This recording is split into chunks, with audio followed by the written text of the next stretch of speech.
So thank you very much. Oh, Good. Thank you, Jon Anders. yeah. But back So to, yeah, sorry. yeah, you go. Yeah, on your question, why ISTDP and why the book? Yeah. Um, it's a good question. Uh, I originally trained as a psychodynamic therapist, long-term dynamic psychotherapist. I worked at the public healthcare system in Norway, finding myself quite satisfied with my approach with the like long-term dynamic psychotherapy. I was also training in mentalization-based therapy. We're running a group with borderline personality disorders, but I was seeking a short-term therapy based on the dynamics that I had started to familiarize myself with, uh, and quite by some kind of incident, I found ISTDP. There's a group in Norway in the city called Drammen in Norway, which has been doing a lot of teaching on ISTDP, and I realized let's try it. I didn't have a background. I didn't know much about ISTDP, um, and I was a quite skeptical starter. Some of you who is at this meeting might remember me from the pre-core. I think I was like the difficult student asking a lot of strange questions. I wasn't sold at first, but the core training really lit my spark, and it really made me interested in this model. But I found learning ISTDP really hard. Uh, it was a challenge. Uh, I found myself having an increasingly amount of misalliances. Uh, I try to do the things that I've been trained to do, doing the techniques, asking questions, uh, confronting defenses, confronting eye contact. But it didn't seem to have the results that I wanted it to have. I can clearly remember this guy who said something like, I guess you're a really clever psychologist, but this isn't for me. Hmm. Uh, Hmm. and remember back, I remember me commenting on the eye contact because we had been practicing that. Uh, but I, looking back on it, I had no idea why I should do it. I just did it. Hmm. And I have no idea what to like achieve by talking about his eye contact. I We hadn't talked about his difficulties with the emotional closeness. We hadn't talked about that might be a defense against emotional closeness and the feelings associated to it. I just were commenting on it. And I've seen this with students and supervisees that they're quite good at techniques, but somehow lack the big picture. And I guess it wasn't until I first met Patricia Coughlin at the end of my core training. Uh, she was having a lecture here in Norway, and I attended this and I asked her to have a supervision. And I remember sharing my frustrations with her, coming from a Hmm. psychodynamic background, with focusing on theory and case formulations, and struggling to integrate that with the ISTD technique. And she said, and it's obvious now, but Jon Anders, you need both. You need both theory and technique. Uh, this started me cooperating with Patricia for maybe like 10 years now, doing both Hmm. supervision and having had advanced training and teacher training with David, for example. But I realized that I really should have needed an, a basic introduction to ISTDP while learning ISTDP that took me through the whys. Why are we doing this? Why are we pressuring for feelings? Why are we regulating anxiety? Why are we doing defense work? What is the goal, or the underlying goal of of the method? What are we trying to achieve? Really highlighting that because I didn't have a clue for a long, long time what I was doing, why I was doing what I was doing. Thank you. Thank you so much for you saying that because that was actually the same. experience that I had, that it made so much sense and it didn't make sense at all, Hmm. Yeah. and and the sense of loss and the sense of de-skilling, because you came in st already with knowledge, Yeah. and training in Yeah. psychodynamics, and you arrive there, and suddenly all your knowledge is somehow put aside, Yeah. you know. That was the Yeah. feeling. And that's quite strange. Yeah. It- it- I was really struggling to integrate this. Absolutely, absolutely. I I so dearly have wished that this book existed in my training, in the beginning of my training, because it would have actually moved away from the struggle and the pain, you know, of not wanting to be robotic, but Mm. also being given sort of a robotic sort of way of doing things, And so everything. I was reading a book and I was like salivating, like. Oh, yeah, of course, like, and making more and more sense, and it's just such a beautiful delight Yeah, I'm so that glad. decided to What actually do what this. I tried to do is like at that lear when I wrote the book, I felt that I was at a learning stage where I had like step one, at least one step up, and somehow starting to get an overview of my own learning process. So I think this book, Mm, it's one of the main sources is my own learning process. This was what I needed to understand to not have misalliances, to start to achieve the results that I longed for when starting to learn short-term dynamic psychotherapy. And it also comes from another source, which is really important.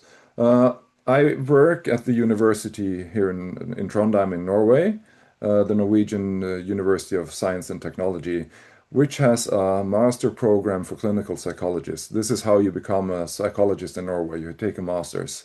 It's actually a 6-year master though, but it's a master program. And on that program, for half a year, the students will meet a patient. There are groups of 4 students, and they have a supervisor, and I'm the supervisor here. And they will have a real patient meeting them for 14 sessions. And I will sit behind with the other students behind a one-way mirror and observe, and then I will supervise afterwards. And this book also comes from that experience of trying to learn to teach new learners of psychotherapy how to start off doing ISTDP with their first client ever. mm, I've also been teaching psychodynamics and ISTDP, so that it comes also from that. So this is like the summary of experience from 10 years with teaching and supervising totally fresh ISTDP therapists. And what has become so crystal clear for me, like what we're talking about, David, like understanding mhm, the why. If the moment I teach, I start to do skill training or teach them techniques, say, teach them these phrases that we know in ISTDP, mhm, it's so easy for them to act out. They're starting mhm, to use these phrases all over.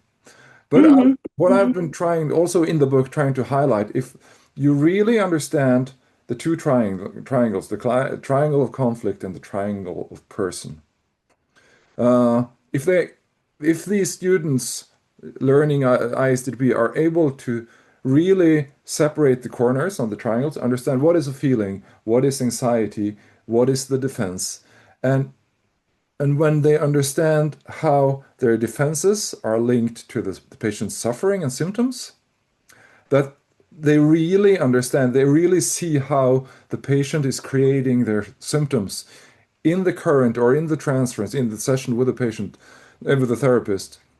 When they see these links, they suddenly start to improvise ISTDP, and that's a beautiful moment. mm, Have this mm, understanding of the dynamics. They don't need all the techniques and all the sentences. They can start trying to cooperate with the patient doing ISTDP and can have quite amazing results during their first half year of ISTDP. But if they don't understand the basics, it will start getting messy. Oh, So, yes. so this is also an important part of the book. It starts with an introduction to psychodynamic theory, the basics, and Hmm. I'm drawing up a lot of triangles, and my students are usually making fun of me because I'm drawing triangles all the time. But when they understand that, they can start to really um, be improvising and be actually doing therapy, not just repeating sentences. Becoming a robot, a minion. Yeah, And I yeah. think that's actually very important to start distinguishing what's actually happening now more and more is that there is actually in training in ISTDP, there has been actually an enormous separation between a group of teachers that actually very much very focused on the techniquey part, so focus on the technique and you know through technique you're just going to get there, like there's something really um, sort of hoping that the mastery of the master that understand the reason is transferred by the student by the simple fact that they're repeating the same phrase and the same words, you Mhm. know. Yeah. And I think that um, there's this new movement that I'm noticing more and more that we are embracing more the origins of what ISTDP is, which is actually the psychodynamics, is Yeah. the basics, Yeah. Like Yeah. I love that, you talk about Shedler, you talk about all the greats, you know Mhm. what I mean? Mhm. You talk about Beyond, you talk about all of them, and to really acknowledge that all their contribution um, are just what made us be able to actually work in a methodology like STDP. And this is just such a wonderful piece of work that you have actually created. So glad to hear. And please, if anyone feels familiar in this or have a question about this, please raise your hand and pop in, or make a comment on what is equal to your experience. Uh, but when you're talking, David, It's does anybody just a yeah, moment? Has uh-huh. anybody had some experience that um, resonated to you about the separation, about what we actually are noticing in the world of teaching, in terms of one side talking about something that is very sort of prescriptive, and the other side that actually encourages, people to look at it in a different way. Has anybody had that experience? If any of you had?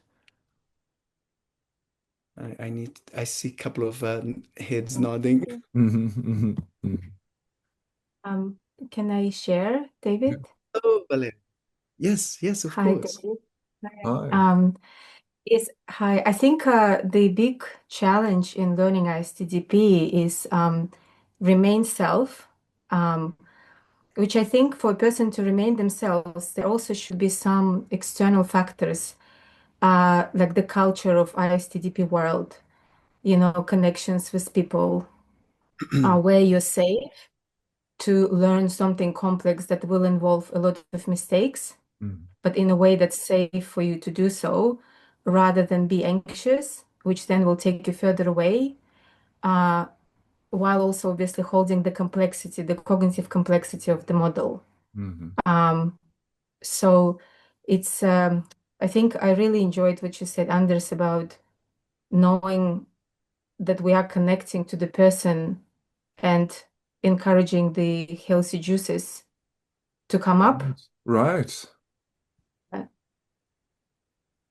while actually knowing that it's like a mini surgery too, right? In some ways, like we need to remove some things that actually it's also a counterintuitive model. I think this is where a lot of complexity comes up because um, to have that solid understanding where things become more natural, while doing something that counterintuitive. Our society, like the human interactions, are not based on what ISTDP is, and our experiences are not based on, we're not like looking at each other in the eyes and, saying, oh, I'm talking to you and you're looking away. Like, it's just not natural. No.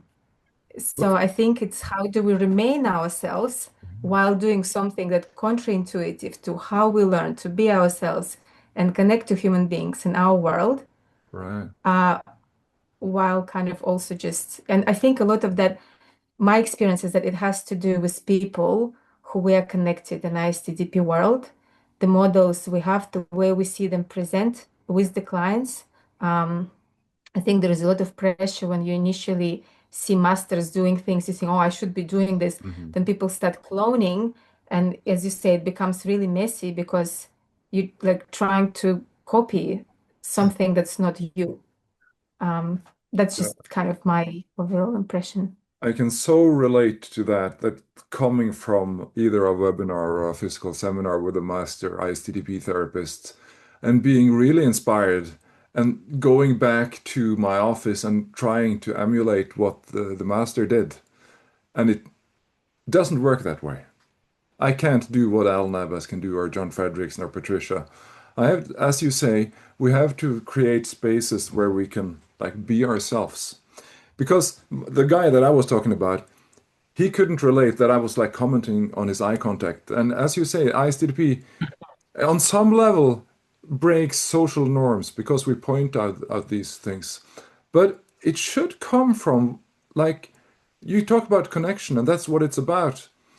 We can all recognize that we don't, if we want to be close to someone and they distance, if they break the contact and pull away from you, that's not how we want a close relationship to be.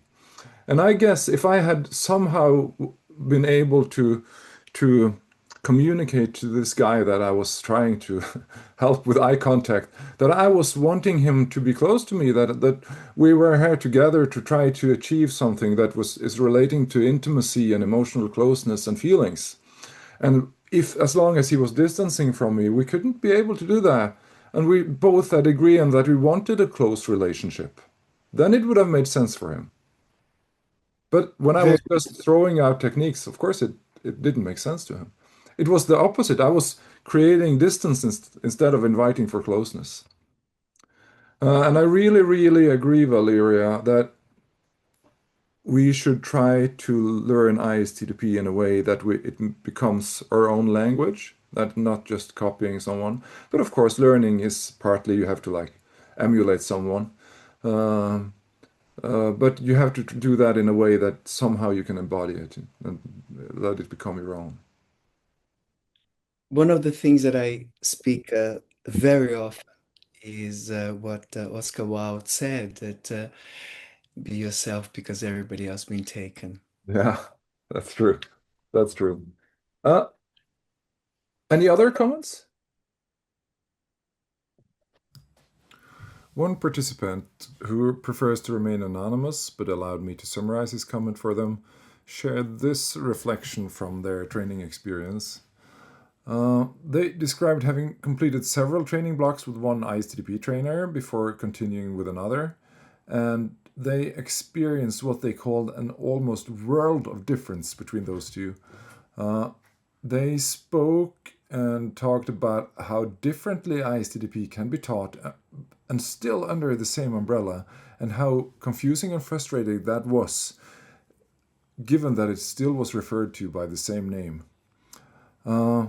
They also expressed appreciation for the book, for the clear definitions, particularly around themes that had been unclear to them before, like what it means to resolve an internal conflict and how to understand and work with the conscious therapeutic alliance. Earlier in their development, they described focusing strongly on skill building and repeating over and over from audio tapes. In clinical practice, though, this often felt mechanical, and they found that what seemed to work on tape and in skill building did not translate easily into the therapy room. I really remember uh, the same struggle that attending different master therapist lecture was really confusing because they all said they were doing ISTDP and they somehow defined the terms differently. They did things that seemed different to me. Uh, and they also encourage different learning processes. And one thing that has made this much clearer for me was when I realized when I started reading Davin Liu. Davin Liu is the guy who invented ISTDP. He had a development of his own. He started in the 1670s as a psychoanalyst, trying to implement certain parts of that what we know now as ISTDP into his analytic practice, trying to intensify the process. And through his maybe 40 years of developing ISTDP, he changed a lot. In the start, he was more psychodynamic, more alliance focused, more focused on trying to get to the unconscious, understanding what's in the unconscious. Uh, as he started working with more severely ill patients, and also at least from the stories I've heard, I don't know this, I've never met the guy, so this is my interpretation, of course. Also having struggles teaching the method, having students who were struggling to learn and like really apply the method, he tried to technicify it, to teach more techniques. What do this, do that. So he changed during his process. He went from being an analyst, doing techniques from ICDP, to becoming more focused on the amount of rise, trying to bring up mobilize feelings in the therapy room and get breakthroughs in the transference. And if we make a timeline of Devon Liu's development and put the major trainers, for example, Patricia Coughlin trained quite early with Devon Liu, while he was in the analytic phase and working more on the resistance spectrum, not that much fragility. That's how she teaches ISTDP. She is highly influenced by an early Devon Liu in literature, and I as well. That's where I feel home in the early writings of Devon Liu, and that's why I sought out Patricia as well. Alan Abbas trained later with Devon Liu. So he learned a different kind of ISTDP based on Devon Liu's development.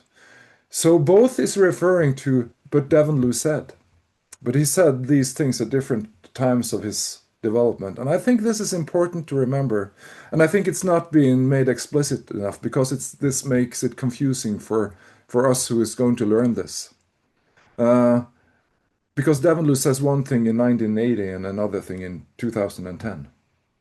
Absolutely, absolutely. And there was actually this enormous level of intolerance of Devon towards dissent, to the point that if you were not a mirror, you were ugly.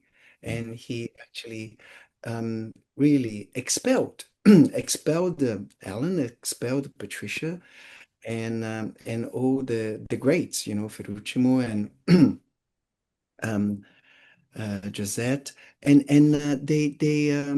they themselves end up creating the International Experiential Dynamic Therapy that today is the most um, sort of alive sort of a system, with um, beautiful discussions that actually happens continuously.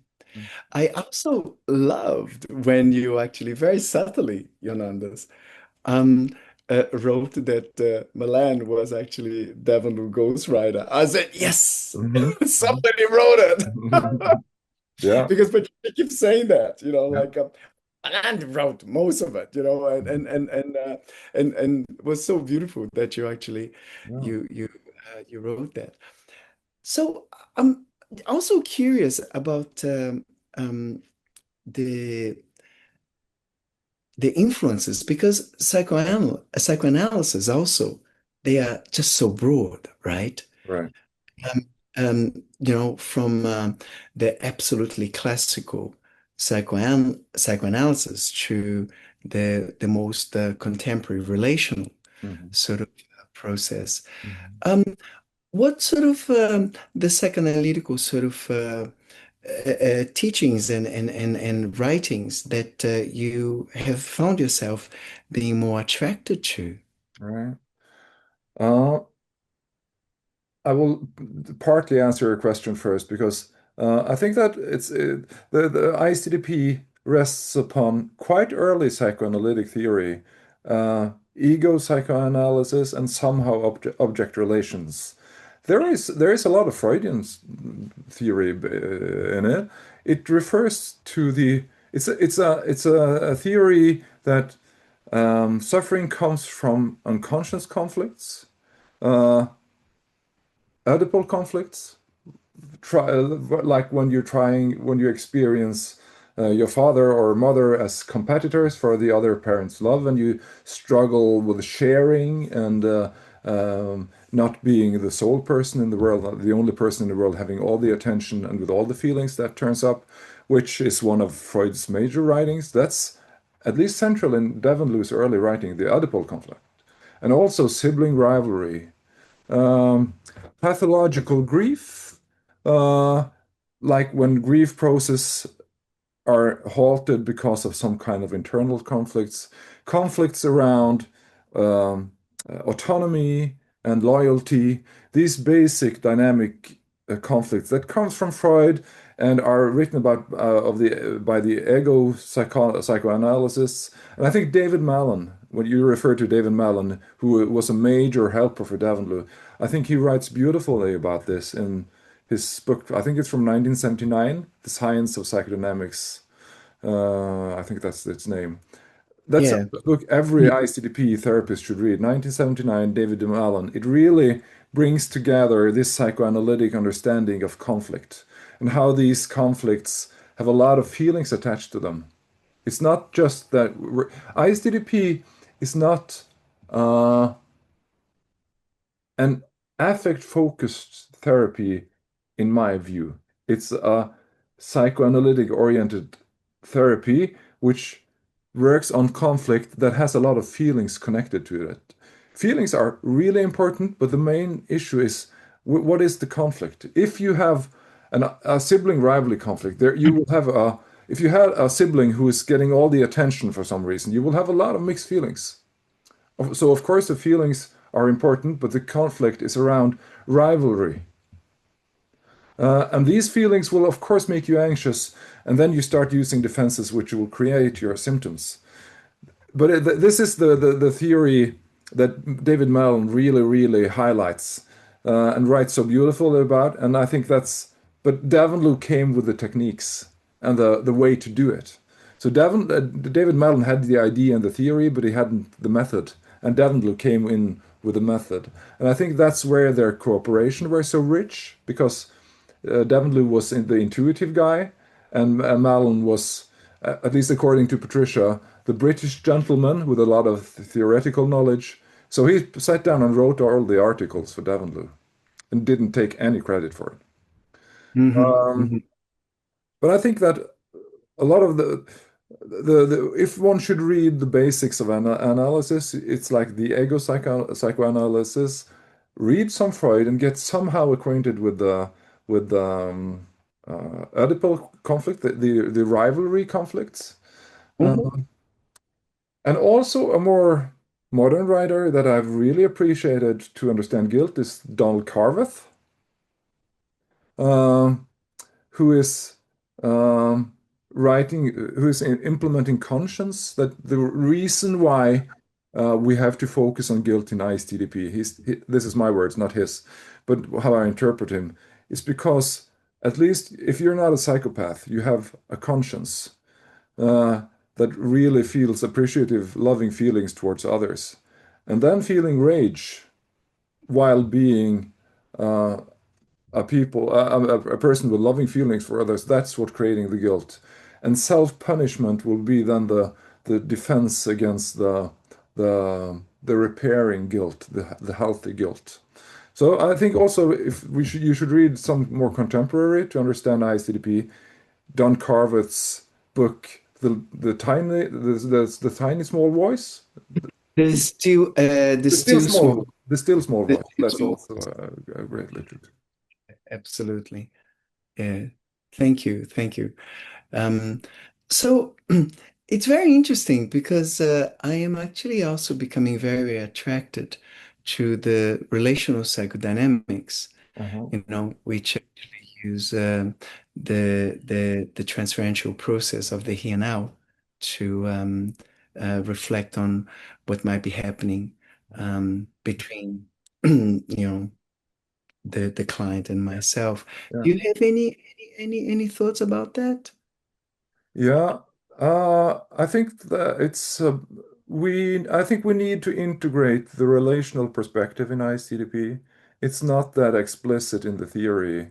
And I think that the reason why I mean this is uh, I think everyone that has learned ISTDP feels at some point that they are supposed to know what's going on. They're going to take the expert role and be able to somehow point out what's going on in the therapist, in the patient. This is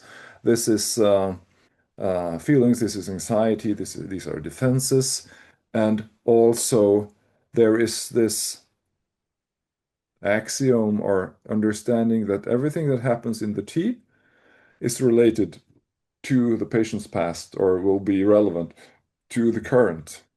And the relational perspective and this is quite early psychoanalysis, uh, and the risk of this perspective is that the therapist becomes an all-knowing therapist instead of a curious therapist and a therapist that is accepting the fact that I might be co-creating this. Uh, it risks making the therapist deaf from recognizing that there be maybe this is might not be resistance. This might be misalliances. Um, That so I, as a therapist, I'm creating and collaborating on that, you yeah, know? yeah, right. So I think that bringing in the relational perspective is quite important. And that was really clear. That's another actually a highly inspirational force for me to write the book. A couple of years ago in Norway, a year or two before I wrote the book, there was this major debate in the Norwegian Journal of Psychology. There was a psychologist, a therapist, who had been a patient in an ISTDP therapy herself and experienced a misalliance with her therapist. Uh, and to her, her therapist came across as all-knowing, not listening to her perspective, referring to supervision, saying that we're on the right track, this is important, we should continue doing this. And she wrote an article with like, I'm worried about what ISTDP is. And she also referred to talking to other patients of ISTDP who had experienced the same. And this uh, brought up a huge debate in Norway, both on Facebook and in the journal of what ISTDP is. And at some points, ISTDP was referred to as like cold and authoritarian, looking down at the patient, not listening to the patient. And that was not the ISTDP that I knew and that I love. Uh, and to me, it seemed like there was a lack of focus on the collaborative alliance and also on the common factors.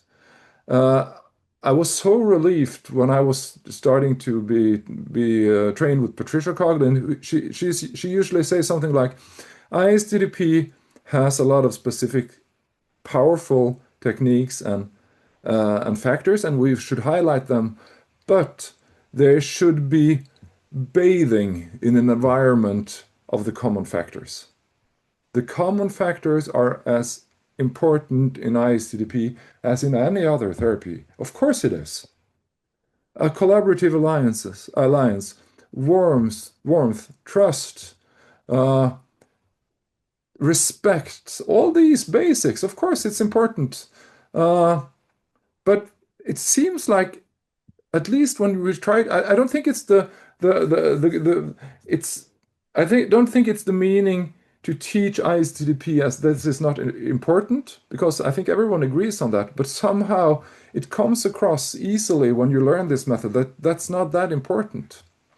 Um, and that was also a really inspiration for me to write this book, to portray ISTDP in a different way, in a more warm, collaborative, analytic way. So, Thank you, Jan. uh-huh. So one of the things that I have actually noticed is that the more it gets sort of technified, some of the teachers are technifying the practice of ISTDP. Is that I think that it somehow relieves the anxiety of the student that actually also are finding really quite difficult to just tolerate the unknown, to not know, you know, and it is such a fascinating space about for the early learner to negotiate about the not knowing, you know. Mm. Um, any thoughts about you know this matter of the not known? Yeah, that's it's challenging to not know. Uh, and I, and we have to accept that's the part of the relational pattern that we have to accept that we can't know. But I think it's what also is appealing to me about ISTDP is that it's a way of generating hypotheses and testing out hypotheses so that you at least have not enough data to have a qualified guess. Uh, so that's I think that's important, but we have to do both. We have to accept that we quite don't know, and we have to ask our patients. I always when I prepare my students when they're going to have their first patient ever in life, I say you have to do two things.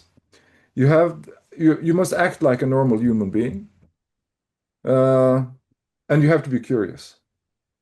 If you behave like a decent human being and are and at the same time are curious, you will come a long way in this first session. And they understand that because it's about creating a warm environment, understanding environment, and really, really try to understand the other human being. And that's at the core of ISTDP. And then there's a lot of other things to do and learn as well, but that's the core, I think. I'm really curious. Is there anyone who'd like to say anything about this? Is there who? I, I'm in Norway. I'm on the other side of the world, and we have had this discussion here. And I'm really curious on how relevant this is, like the common factors, the alliance part, and on the other side of the world. Is this something that you can recognize? Is this something that you've been struggling with in your own learnings?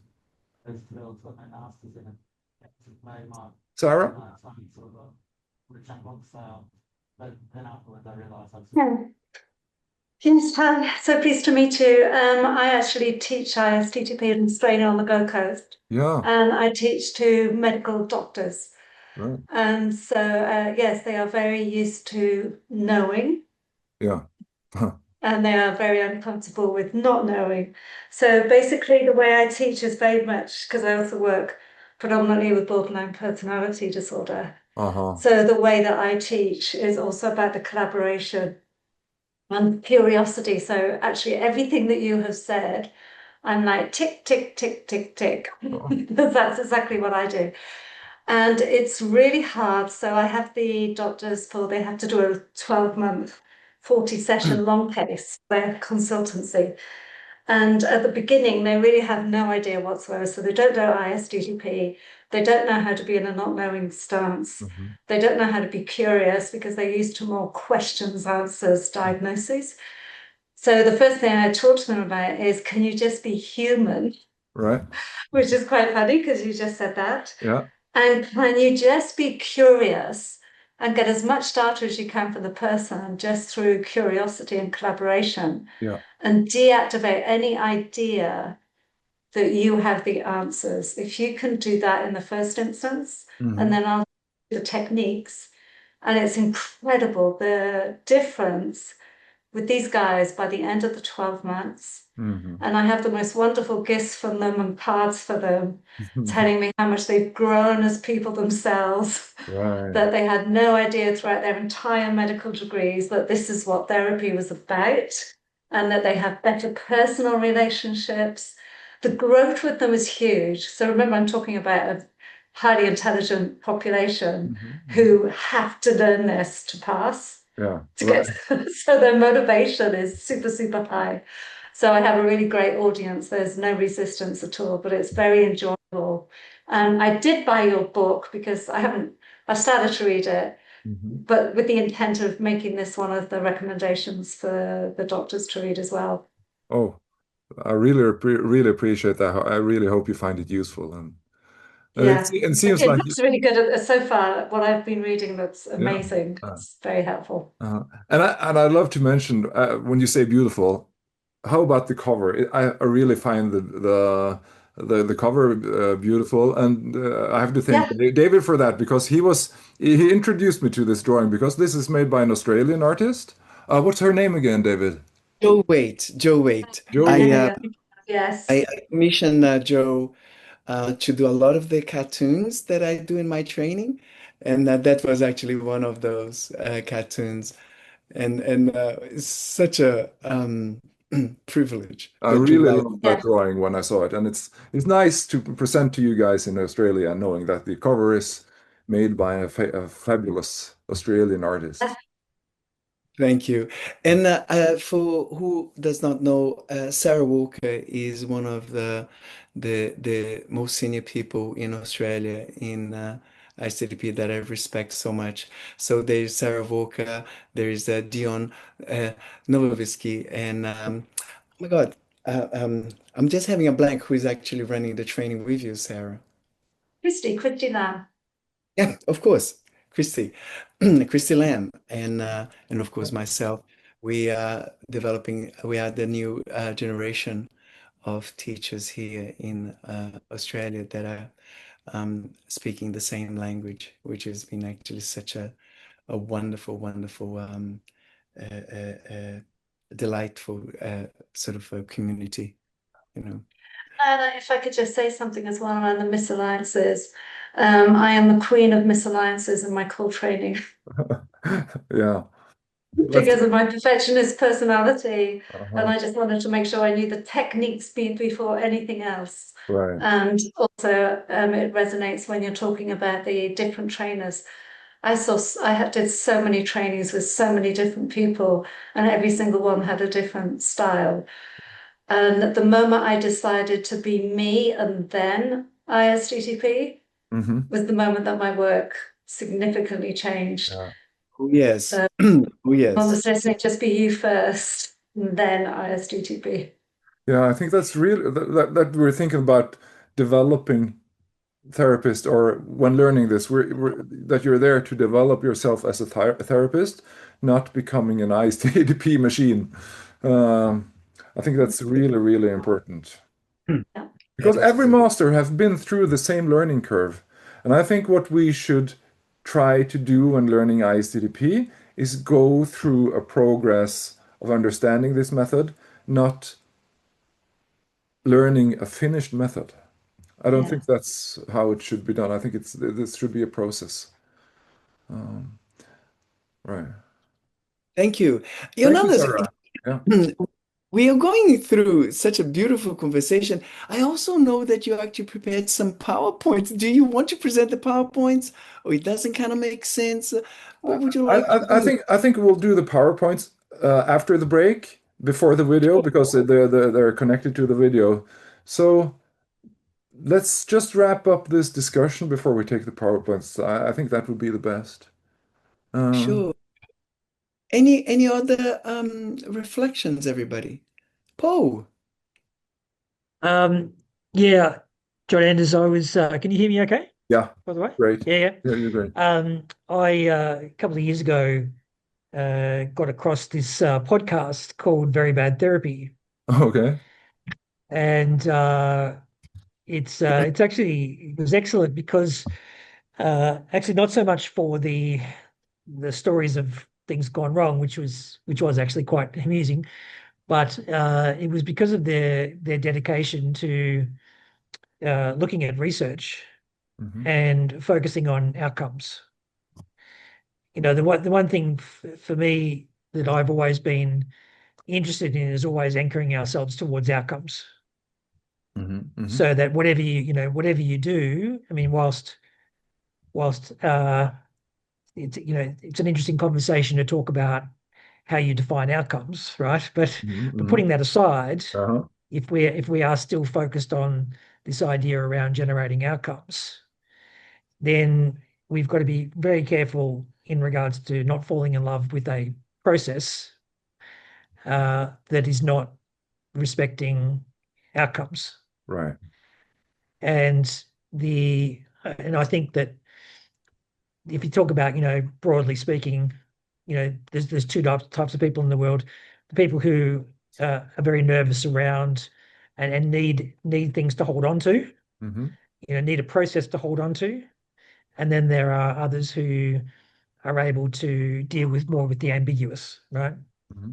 What I've found is really you've got to try to be courageous, and if you are the kind of person that needs something to hold on to, really, if are going to be a good therapist, you've got to let go. Hmm. Hmm. You've actually got to jump out of the plane without the parachute. Hmm. Oh, no, no, no. We Because, go with the parachute. We well, just yeah, take I know what you longer to mean. Yeah, I know. move Yeah, it. that's right. Yeah, yeah, yeah. But you've got to have the ability to be able to deal with that uncertainty in Yeah. regards to what is going to happen, as opposed to, because you're anxious, holding on to a process Uh-huh. that is going to ultimately limit your outcomes. Right. That's my thoughts anyway. Yeah, I really do agree with you that I think that learning ISTP is almost always personal development as well. If you really, really need the safety rails to hold on to, you have to be courageous enough to letting them go at some point. At the Mm. same time, there is a lot. One of the things that really appeals to me with ISTP is that it's not just everything up in the air. There are No, some of course. because Yes. the other uh, stance that it's not that to me is not constructive is like everything is okay. Let's just let the process unfold and don't Yep. do anything, which is No. like the parody, if that's the decent English word, like of classic analytic therapy. That if you just sit there passively long enough and wait and let the patient talk about his childhood, he will grow and become healthy. I don't think that's how it Yes. is. And I don't think that is psychoanalytic therapy, just to make sure I don't Mm. explain myself badly. But that if you're too clung to the rails, you have to let go. And you also, if you're too process focused, you have to like implement something.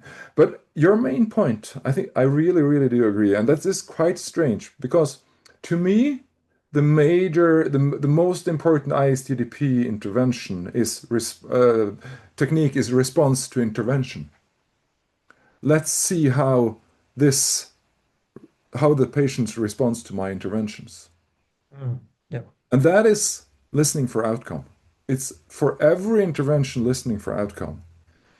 If we rigidly cling to the method, the process, and doing ISTDP right, that's a major break with Devon Lew's most important concept that every intervention should be followed by a response that you should listen to and then create your next intervention to.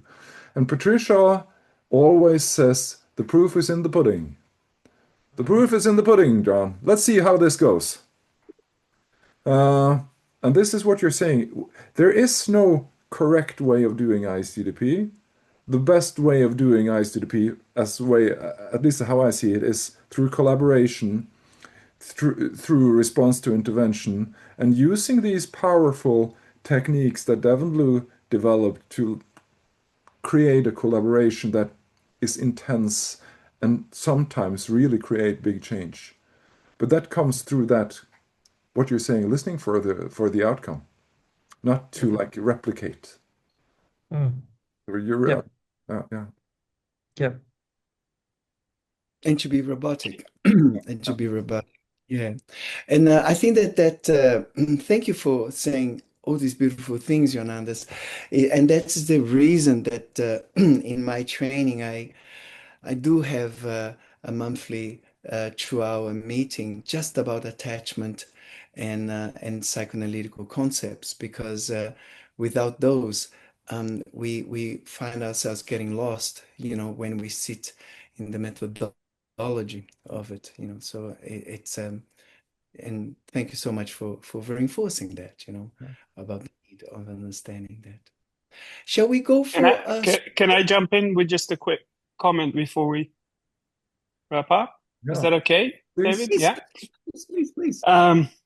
So thanks a lot. I mean, I resonate with most of the points you've been raising, and I think it's very important. What comes to mind for me also is kind of the other side of it, because you were starting the conversation about kind of imitating teachers in kind of a robotic way. So obeying, maybe, when I'm doing this, I'm kind of obeying my own punitive superego, or kind of defending by kind of, yeah, I need to do this rigidly. Now I'm in this mode. So just reflecting on this, well, why am I doing this? I need to respond to this thing that's demanding that I just do as it says, or something like that, as Yeah. the model says. Yeah. But I think the other side, I think what drew me to ISTDP and stands out a lot is the use of video. Yeah.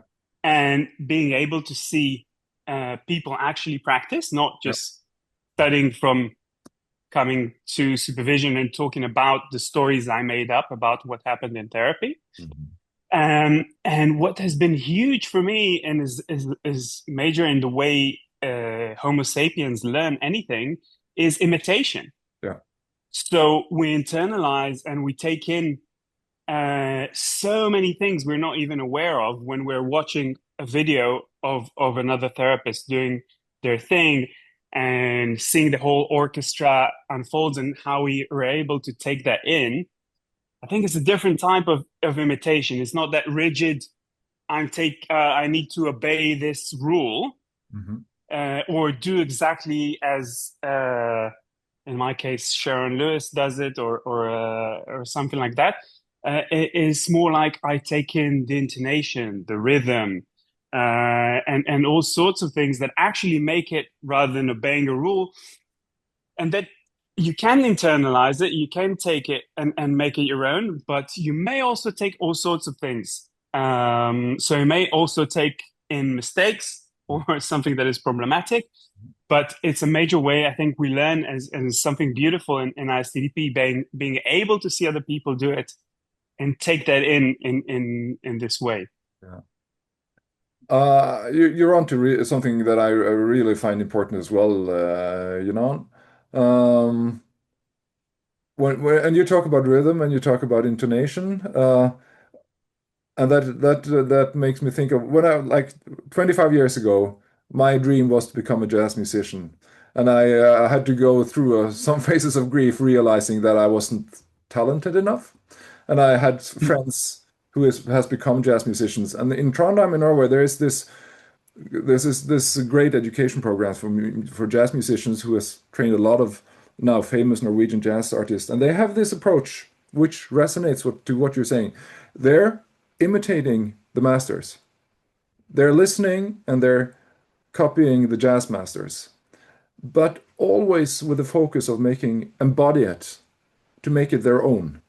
Not to become copycats, technically copycats, but to learn from the masters and recreate it inside to make it their own. And I think that's what you're saying here.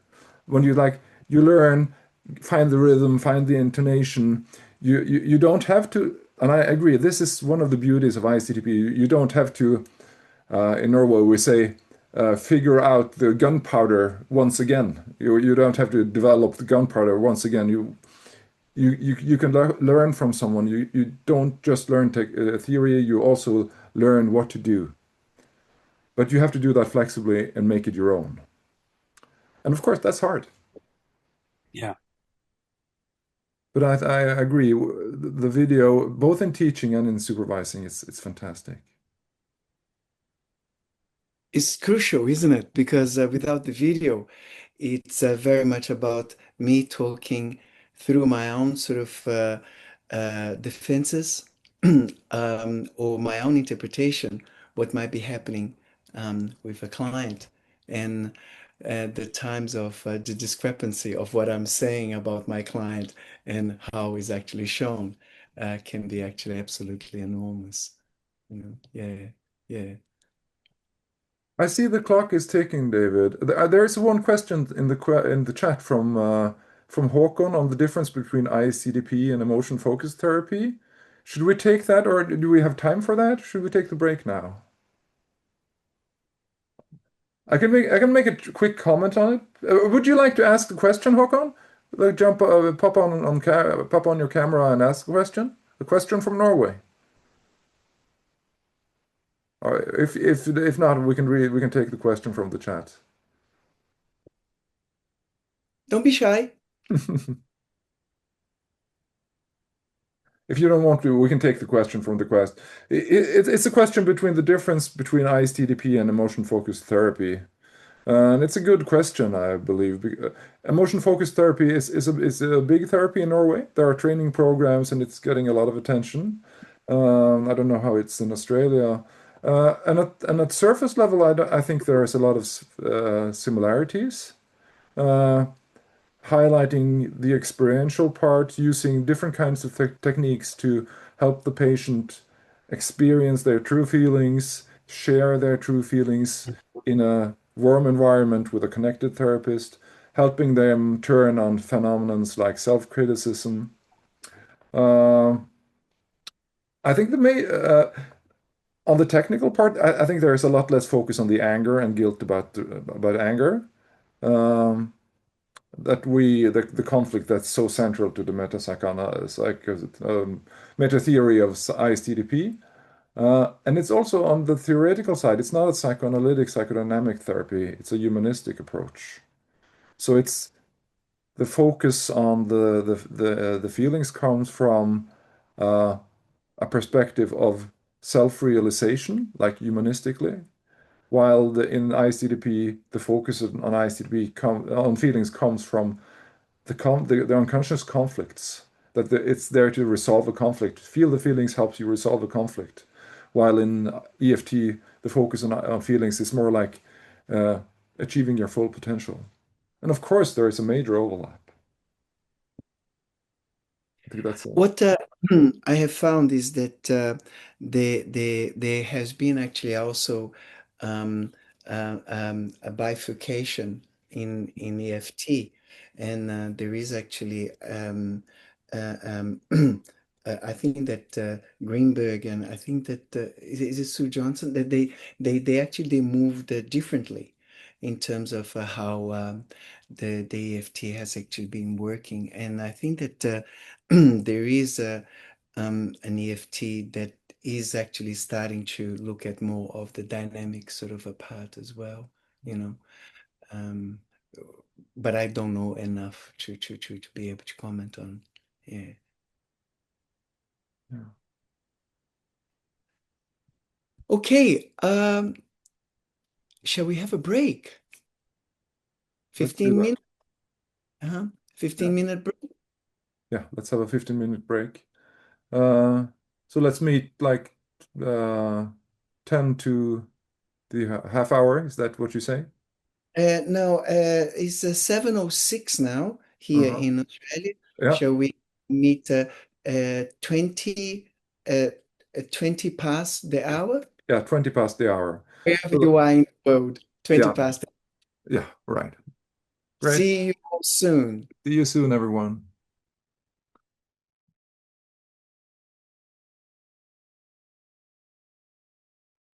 Bravo, Jon Anders. Thank Bravo. you. It feels so amazing. It's sitting here in my office in Trondheim. It's snowing. It's snowy outside, and it's getting lighter. And talking to you guys on the other side of the globe. My kids were pretty amazed this morning when I told them that I was going to teach for, I got a 9-year-old girl and a 13-year-old boy, that I was teaching and presenting to you guys on the other side of the world. It's fantastic that we're able to meet like this from all over the world. I feel so honored to have this opportunity to talk to you guys. And thank you, Jon Anders. And I think that's time for us to talk about our experience watching such a beautiful, beautiful piece of work. Who would like to say something? So it would be a process of us debriefing and just acknowledging how we have been touched, watching such a beautiful, beautiful video. Who would like to start? If it's okay, I thought it was beautiful work. Your patient was lovely. Mm-hmm. Your style was really nice. It was very, very sophisticated because you really did demonstrate the techniques, the ISTD techniques, but in a very humanistic, warm, conversational approach. So you were very human. So it'd be very easy for people not to recognize the actual skill of that intervention because it really sounded like a conversation, but it was highly, highly skilled. And you could just see how smooth it was, literally just collaborating with you and talking to you. And that's such a major breakthrough. So the precision of it was very impressive. So thank you for sharing that. Thank you. Thank you. Oh, I did actually want to ask you something. Yeah, of course. I was always trained not to write. I never have a writing in front of me. Yeah. And what's your thoughts on that? This is 2021, and I think when I showed this at the teacher training group that I attended, and I've until this point I always took notes on the trial therapy because I thought there was so much to remember. And I remember showing it to David, among others, and to Patricia and a few others, and they commented on this that I lost out on quite a few things because I was so focused on writing. So after showing this to them, I quit using the paper. So this is one of my last teaching tape with paper on it. And what I realized to my amazement was that when I stopped using the paper to write on, I remembered so much more after the trial. Yeah. I had to categorize the data in another way. I had to structure my memory and my listening in another way when I didn't write, which has been super helpful. So I'm really glad that you asked this because that's from the point of view where I'm today, I would have loved not to write this in this video, but I did.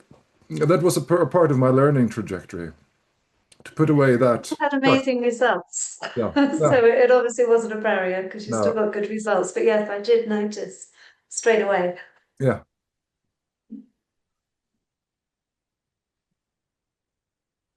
Well, I also, oh, you're saying something, Lee? No, you go ahead. You can go next. Oh, quick. No, I also wanted to share how privileged I'm feeling right now to witness this beautiful work, being able to do this on the other side of the world. So I want to express my gratitude Thank you. for you to organize and fit in our schedule so we could be here. And well, I felt very touched by your work, and I could see very clearly you being there moment to moment and paying attention to the interventions and responding accordingly, focusing on it, but also very emotionally available in a very human way, which I found it a really touching and quite a beautiful corrective experience, having a loving and caring male figure providing a safe space to be a human being. So I'm incredibly grateful. I've been learning. I've learned a lot today. Oh, thank you. That's great to hear. So glad you came, Anna.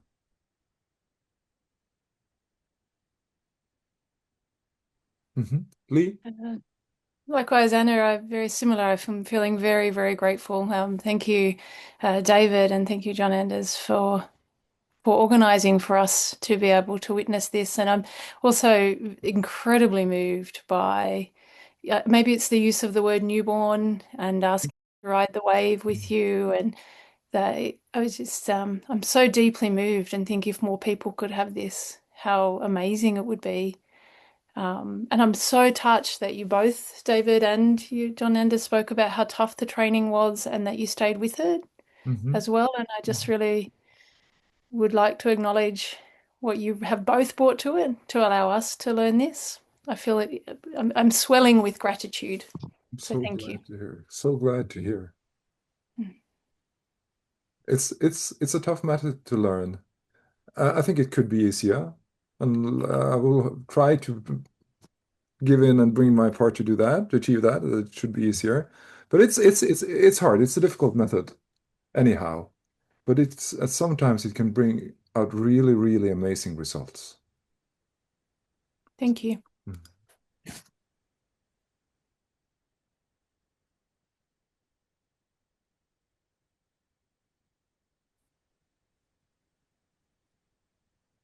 Any other comments or questions? Yes, thank you. I want to echo what everyone has said. I'm feeling really grateful with you for being here with us today, and I got really impressed by how you did a lot in such a short time. You did a really good, really accurate defense work, while at the same time you went for the breakthrough, but you also helped the client to correlate defenses with symptoms, the presenting complaint. So you were able to connect everything with complaint, and that strengthened the alliance. So yeah, it's amazing. It's really inspiring. I'm feeling really grateful and you know a lot of admiration towards you for what you are showing us. And it is always um, wonderful to and refreshing to see other people working and in different in a different culture Mhm. and a tone of voice, and I'm just very grateful and impressed by what I saw. Oh, Thank you. glad to hear. I think it's also important. Thank you very much. By the way, where do you come from, Felipe? Where in the world are you? I was born in Colombia, but right now I'm in Australia. I'm in Oh, Melbourne as you're well. Australian, right? So I'm Right. part of David's crew. The David crew. Uh, and I think it's important also to remember for everyone's watching this and feeling moved and impressed by it. It's a reason why I use this as a teaching tape. It doesn't always go this smooth for me. It's extremely important that you remember. It's a lot of things happening in a short time, responding according to the plan, coming in with an open heart, and it's a breakthrough after like 50 minutes of the session. It doesn't always look like this. If I was more courageous, I should have showed a tape where I'm struggling more, where I'm messing up. And when I grow up, I will do that. When I'm not that in need of confirmation that I'm good enough. So remember, when you go back to your offices, uh, don't, because I've been messing this up in my head when I've been attending seminars that I should be able to do that like this every time, or I should achieve the same results. I should copy this. And that's not the case. ISTDP isn't you can't solve anything with it. It won't give you the result that you need all the time. It doesn't go as smooth. But what this video shows is that there is some sub goals that you should try to achieve. And sometimes you can do that in half an hour. Sometimes it takes 10 sessions. Sometimes it takes half a year. You can't do it faster than you can. But you need to establish a collaborative alliance. You has to help the patient turn on their defenses within a safe environment where their anxiety is regulated. And you have to try to help them feel their feelings and understand what's going on. And this is a good teaching tape because it shows that in a short amount of time. But things doesn't always go that smooth. People are frustrated at me and ending the therapy, sadly, at regular moments without having achieved their goals.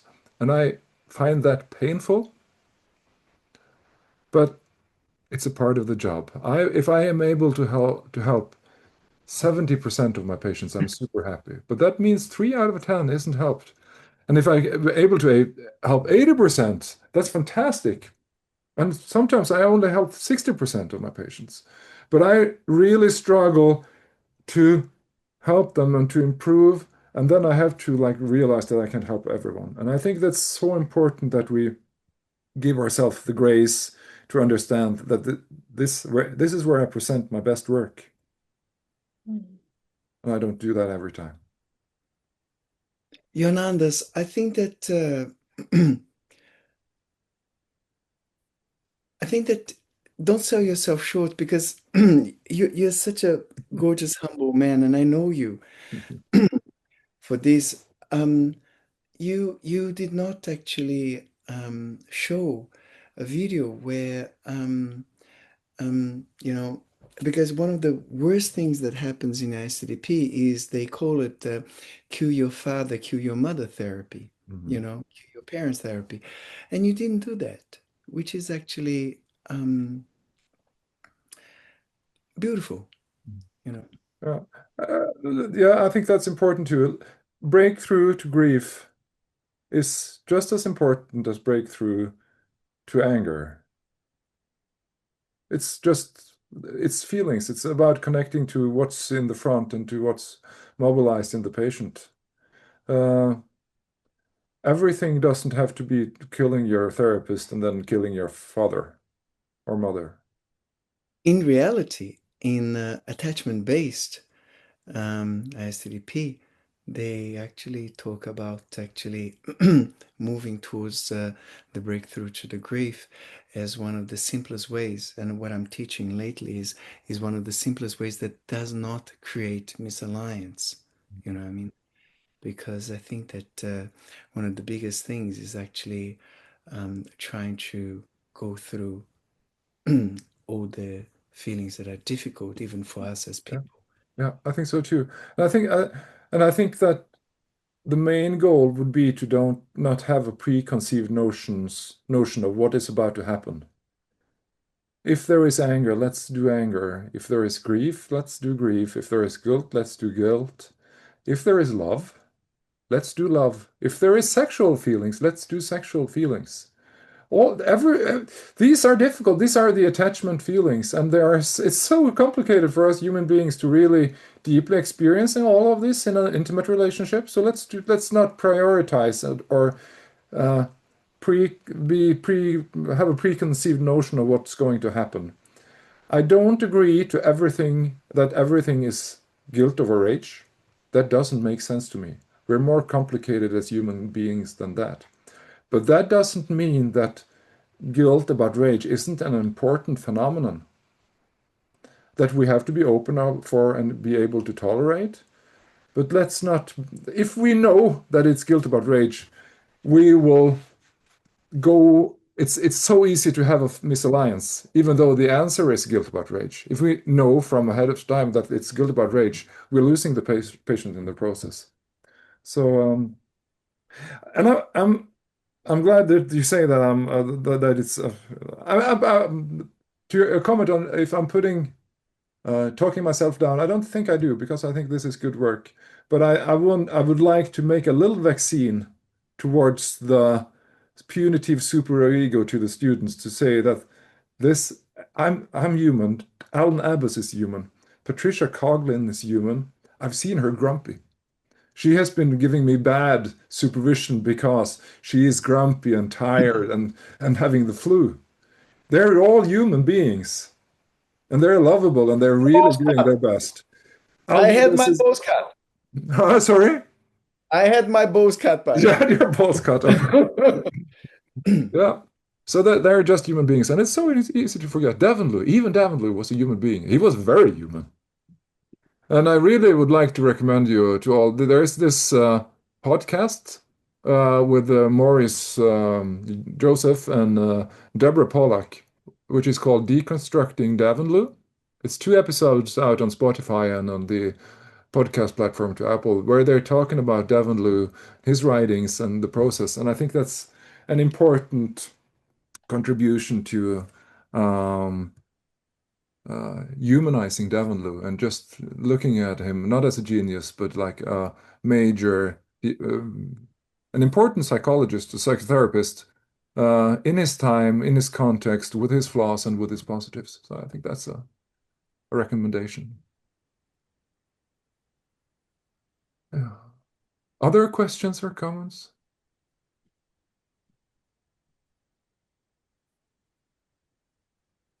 Jeanette? Oh, sorry. Yeah, You go Paul, first, Paul. yeah, Paul Sorry. first. I'll Paul first quickly and Melinda first. Sure. Jon Anders, I was listening to Scott Miller, who's going back to the question of outcome monitoring.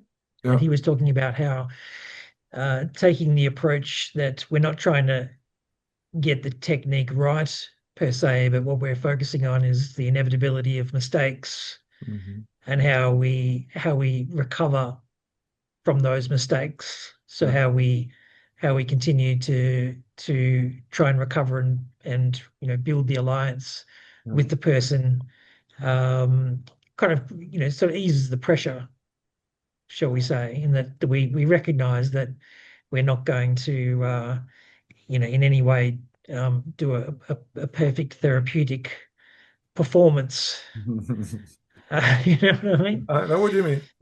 I really know what you mean. I can really identify with that. Performing therapy. Yes. Yeah. So we're not on the stage. That's right. Yeah. Yeah. So the idea of this is not about perfecting a technique, but bringing it in, making it relevant, realizing that you're going to slip up, say the wrong thing, whatever, and it's about then the attention back on how did the person receive this, and then what corrective action might be required. Yeah, I agree. Melinda? Just wanted to say, thank you so much. I feel so lucky to have been here today. It first started with beginning of the year, started reading some Patricia Coughlin books, meeting David, and then meeting yourself. Just that more human approach. Like, when the skills building book came out for ISTDP, I'm like, great. I'm like, I'll just do the things and then I'll do good therapy. And then just to gradually over the last few months, that real focus of being yourself first and then bringing in the therapy. And even today, it's just really been humbling seeing that put into practice. So I just feel really lucky to have had the opportunity to listen to you today. Thank you so much. Thank you. And I think it's important also, just to bring your point further, we need skills. I think that was one of the major things that Davenlu did when he started making ISTDP. He was a trained psychoanalyst, and he had a lot of understanding and a lot of theory, but he lacked some skills. So he sat down, watched his own videos for years. He did an amazing job and figured out what skills and techniques that would improve his results. And then he crystallized those and wrote out ISTDP so that people can learn these skills.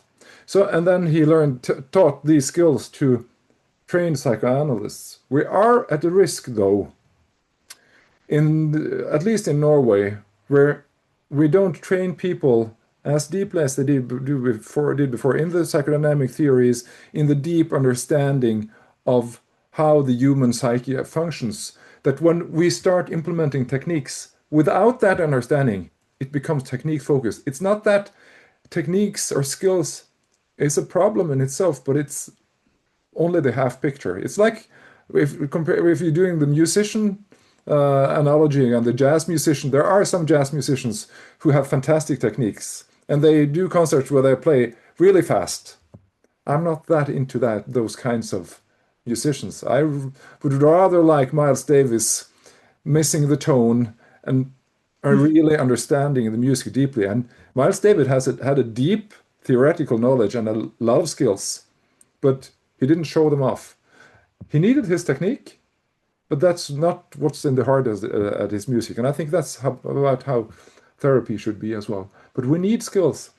I think that the skill building books are really important, but we need at all the time to remember why we are using that. If we don't have a why, it should come from, I want somehow to solve this. It should not come from, I need to do something. And I think that's a major, an important point.